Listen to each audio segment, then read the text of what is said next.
Assalamualaikum warahmatullahi wabarakatuh. Alhamdulillahirabbil alamin.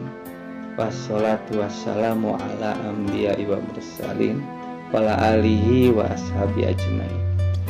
Dari tasbih yang senantiasa kita ucapkan dan kita ucapkan disertai dengan segenap perenungan, dan perenungan semakin lama semakin dalam, sampailah kita pada suatu kesadaran seperti apa yang disebutkan dalam surat Al-A'la.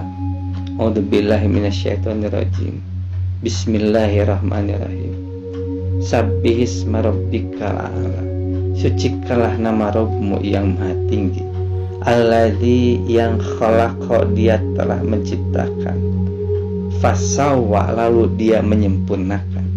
Walladzi, dan yang qadaro, dia menetapkan. Fahada, lalu dia memberikan petunjuk. Sehingga setiap apa yang Allah ciptakan, semua makhluk Allah berada pada kodratnya masing-masing sesuai dengan petunjuk Allah. Lalu di ayat berikutnya, walladzi, dan yang akhraja, dia mengeluarkan al-mar'a, rumput-rumputan, faja'alahu, dan menjadikannya ghusaan ahwa, kering dan kehitaman. Dari itu semua apa yang Allah ciptakan, dari mulai menciptakan, menyempurnakan, menetapkan, memberikan petunjuk, hingga sampai Allah menciptakan rumput-rumputan, dan itu kemudian juga berubah menjadi bentuk dan warna yang lainnya.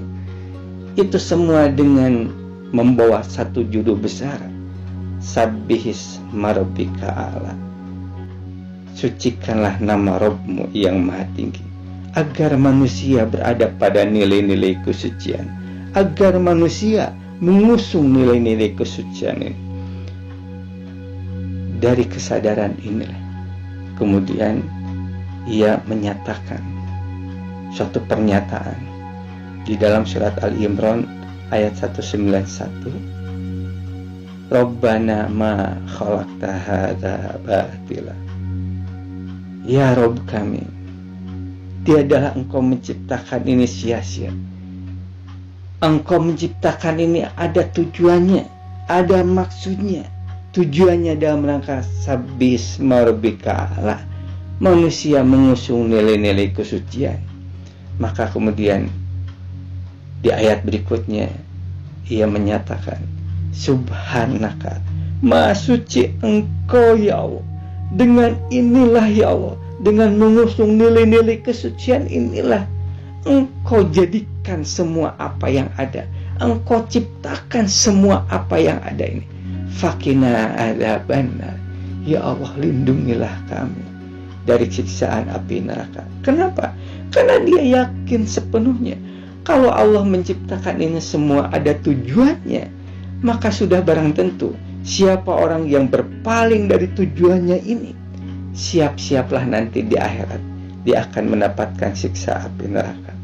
Nah, agar dia menjadi orang yang selamat nanti di akhirat, agar hidupnya ia mendapatkan kepastian langkah hidupnya adalah langkah hidup yang benar, maka di dalam ayat berikutnya ia menyatakan kepada Allah, Rabbana, ya Rabb kami, innana, ya Allah, innana, sesungguhnya kami, sami'na, kami telah mendengar, munadiya yunadi, orang-orang yang menyeru lil iman, kepada keimanan, orang-orang yang menyeru kepada Al-Quran, orang-orang yang menyeru kepada nilai-nilai kesucian, an aminu bi rabbikum, agar apakah kalian beriman kepada Rabb kalian.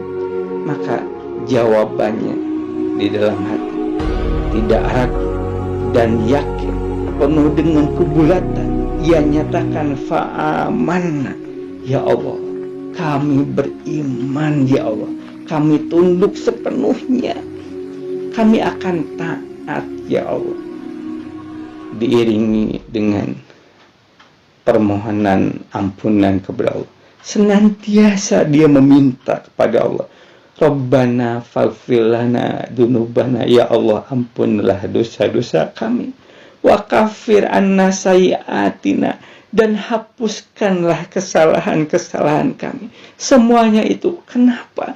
Karena memang dia tidak ingin di dalam hidupnya ada yang mengotori terhadap nilai-nilai kesucian. Dan yang mengotori nilai-nilai kesucian itu adalah perbuatan dosa.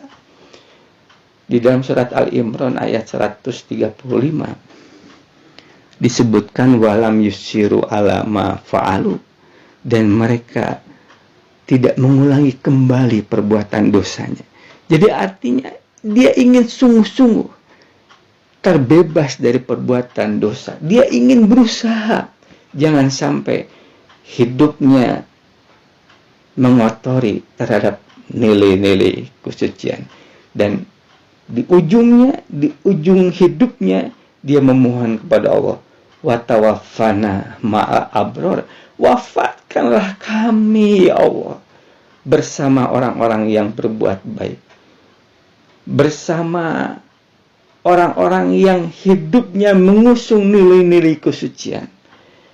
Ia mati dalam keadaan membawa nilai-nilai kesucian.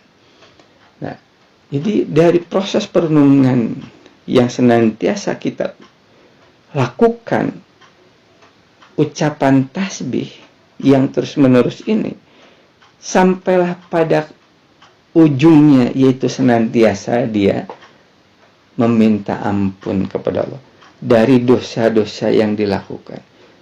Berusaha dia tidak melakukan dosa, berusaha untuk menghindari dosa. Itulah perjalanan hidupnya sampai di penghujung akhir hayatnya dalam kondisi dia terbebas dari hal yang mengotori terhadap nilai-nilai kesucian ini. Demikian, barakallahu li wa lakum, nasrun minallahi wa fatun qarib wa basyiril mu'minin. Assalamualaikum warahmatullahi wabarakatuh.